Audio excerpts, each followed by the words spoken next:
अगर इस देश में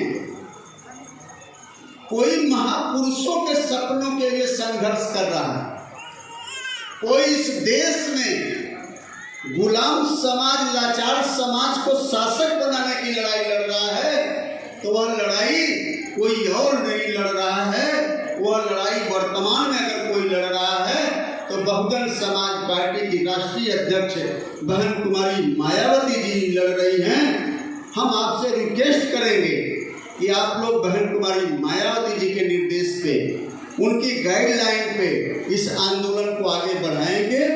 इस दुखद घड़ी में, क्योंकि 5 को मैं दुखद घड़ी बोला, इस दुख की घड़ी में फिर मैं आर्मस्ट्रांग जी को नमन करते हुए और इस प्रदेश के तमाम Bahujan Samaj, SC, ST, OBC minority के लोगों से अपील करते हुए कि आर्मस्ट्रांग जी ने जो संघर्ष स्टार्ट किया था वह संघर्ष रुकना नहीं चाहिए।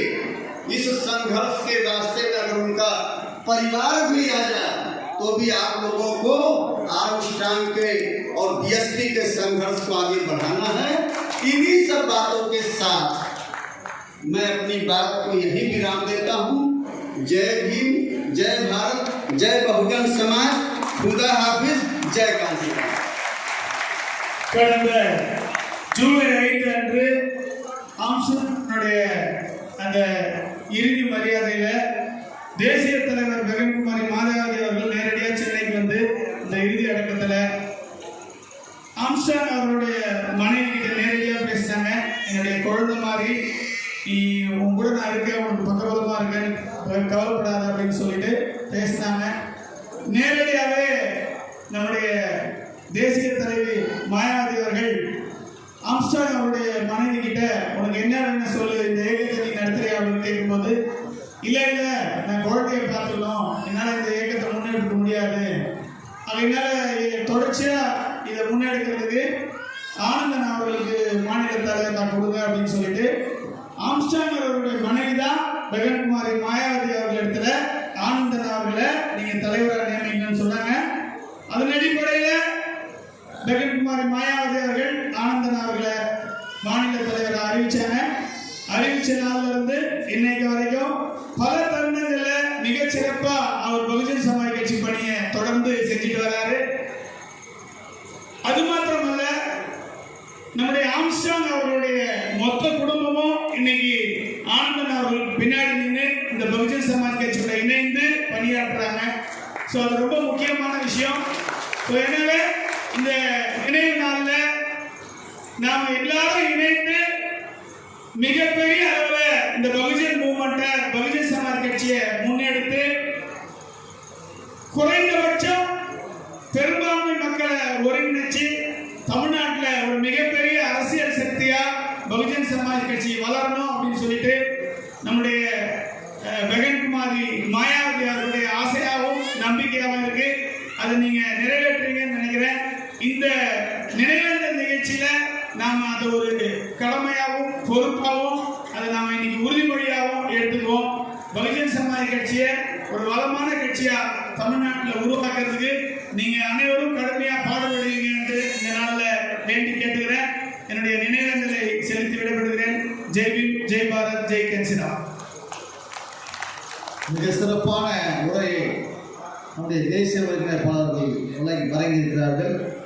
அவருக்கு இங்கார்ந்த நன்றியை தெரிவித்துக் கொள்கிறோம். இந்த ஒரு வருட காலம் இந்த கட்சியை நடத்துவதற்கு நிறைய தடைகள் உங்களுக்கு எல்லாருக்கும் தெரியும். எல்லாத்தையும் தாண்டி சமத்துவ தலைவர் ஆம்ஸ்ட்ராங் இருக்கும்போது கூட இந்த ஓராண்டில் நடைபெறாத அவ்வளவு நிகழ்வுகளை நம்முடைய தன்மான தலைவர் அவர்கள் நடத்தியிருக்கிறார்கள். நிறைய நிகழ்ச்சிகள், போராட்டங்கள், செயற்குழு கூட்டங்கள் எல்லாமே ஓராண்டு காலம் பல தடைகளை தாண்டி நடத்தியிருக்கிறார்கள். இவற்றிற்கெல்லாம் மேலாக இந்த வழக்கை சிபிஐக்கு கொண்டு போகக்கூடாது என்று சொன்ன நிலையில், சிபிஐக்கே கொண்டு போக முடியாது என்று சொல்லிய நிலையில், சிபிஐக்கு கொண்டு போனதற்கு பின்னால் கூட இந்த வழக்கு தள்ளுபடியாகும் என்ற நிலையில் அனைத்தையும் கடந்து வழக்கை சிபிஐக்கு கொண்டு சென்றிருக்கிறார்கள். அதே போன்று நம்முடைய யானை சின்னத்தை ஒரு கட்சி தவறாக பயன்படுத்துகிறது என்று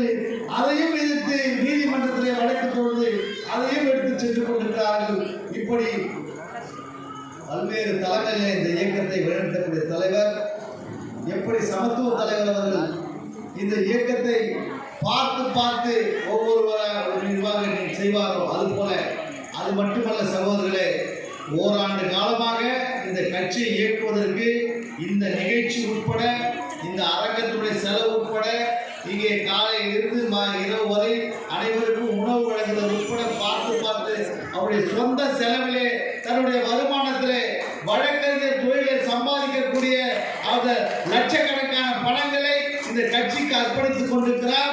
இந்த ஓராண்டுகளிலே கோடி கணக்கிலே இந்த கட்சிக்கு செலவு செய்து இந்த இயக்கத்தை வழிநடத்தக்கூடிய நம்முடைய தலைவருக்கு நாம் அனைவரும் துணை நின்று கட்சியை பலப்படுத்த வேண்டும் என்று இந்த நேரத்தில் நான் கேட்டுக்கொண்டு நம்முடைய தன்மான தலைவரை உங்கள் மத்தியிலே உரையாற்றுமாறு அன்போடு